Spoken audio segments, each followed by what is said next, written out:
Right now, somewhere in the world, a dog is doing something a human being spent 150 years designing on purpose. Not evolution, not accident. A decision. Someone looked at a dog once and thought, I need this animal to do one very specific thing. And then they built it. The soft mouth that never breaks the skin. The stubborn independence that refuses to be told what to do. The need to sit beside you and simply be there. None of it happened by chance. So the real question was never which dog is cute. It's what were you built for? And does anyone still need that? Let's go back to before the breeds. Before the jobs. Before any of this was on purpose. Before there was ever a plan at all. Back to where the story actually begins. 15,000 years before the first breed ever existed, somewhere between 15,000 and 40,000 years ago, a population of wolves started following human camps. Not the strongest ones, not the best hunters, the calm ones, the ones who could hold a human's gaze without flinching. Over thousands of generations, that single trait rewired an entire species. When a dog looks into your eyes, you both release oxytocin, the same hormone spike a parent gets holding their newborn. Wolves raised by hand don't do this. Dogs do it with strangers. Scientists call it the oxytocin gaze loop, one of the only known bonds of its kind between two different species. Burial sites going back 14,000 years. Show dogs laid to rest next to humans, deliberately, with care, before agriculture, before writing, before we had a word for any of this, we were already choosing them as family. Everything you're about to hear is built on top of that foundation. Take the golden retriever. Everyone assumes it's just nature's nicest dog. It isn't. It's a spreadsheet. In 1868, a Scottish nobleman named Dudley Marchbanks, later Lord Tweedmouth, wanted a dog that could swim in freezing Highland water and retrieve a shot bird without damaging it with its teeth. He bred a yellow retriever named News to a now extinct breed called the Tweed Water Spaniel. He kept handwritten records of every litter. For 22 years, he added a bloodhound for scent, an Irish setter for stamina, the soft mouth that makes a golden gentle with children. That wasn't personality. That was a job requirement, so it wouldn't puncture a dead pheasant. The patience you love so much was bred to sit still in a duck blind for 6 hours straight.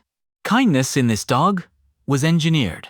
In 1899, a German cavalry officer named Max von Stefanitz walked into a dog show in Karlsruhe.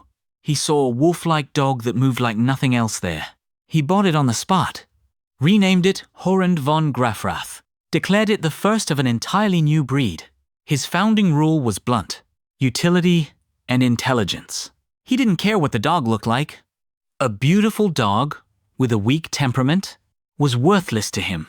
Every part of the standard he wrote was built around working ability, obedience, trainability, nerve. That single philosophy is why, within 20 years, German shepherds were serving as police dogs, guide dogs, search and rescue dogs, military dogs. Usefulness wasn't a side effect. It was the entire design brief. The Chukchi people of northeastern Siberia didn't breed the husky as a hobby. Their survival depended on it. For roughly 3,000 years, they selected dogs that could pull a sled for hours in temperatures that kill a human in minutes. Dogs that could work in a team of 20 without fighting, because a dogfight on the ice could mean the whole family froze to death. And dogs gentle enough to sleep curled up with the children at night. The Chukchi measured how cold a night was by how many dogs it took to keep a child warm. A 3-dog night.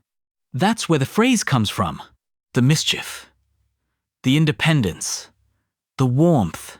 All of it is a survival strategy. Wearing a very good coat. Every breed so far had a job. The pug's job was to have no job at all. Bred in China more than 2,000 years ago. For the imperial court, pugs weren't hunters, weren't guards. They were companions. Full stop. Some emperors assigned soldiers specifically to guard their pugs.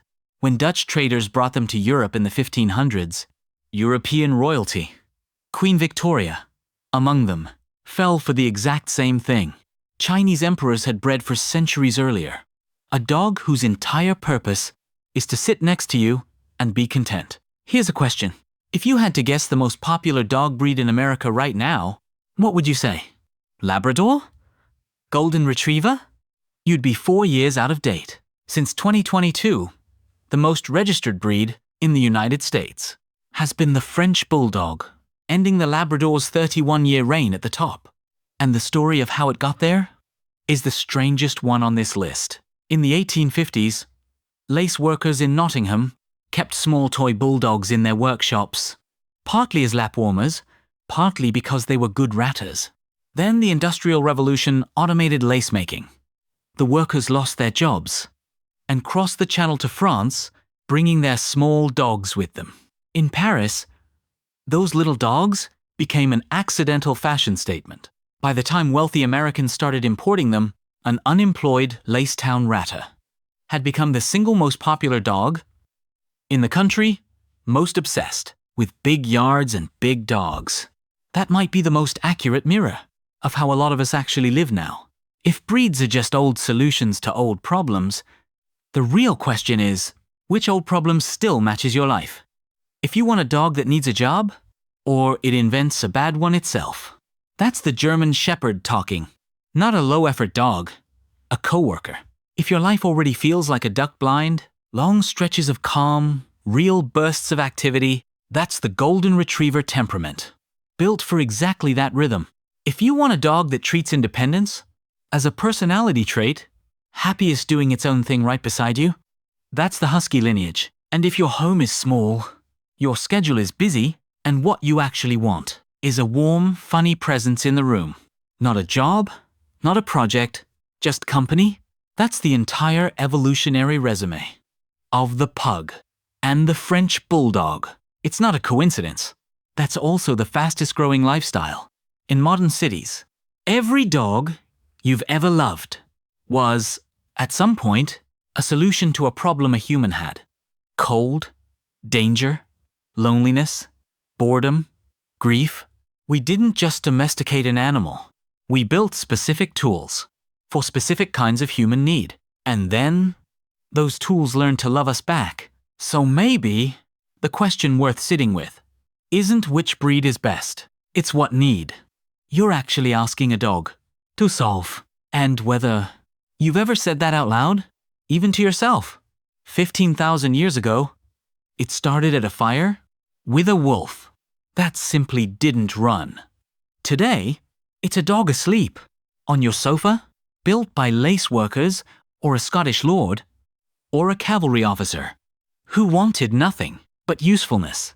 Every one of them built on purpose to end up exactly here with you.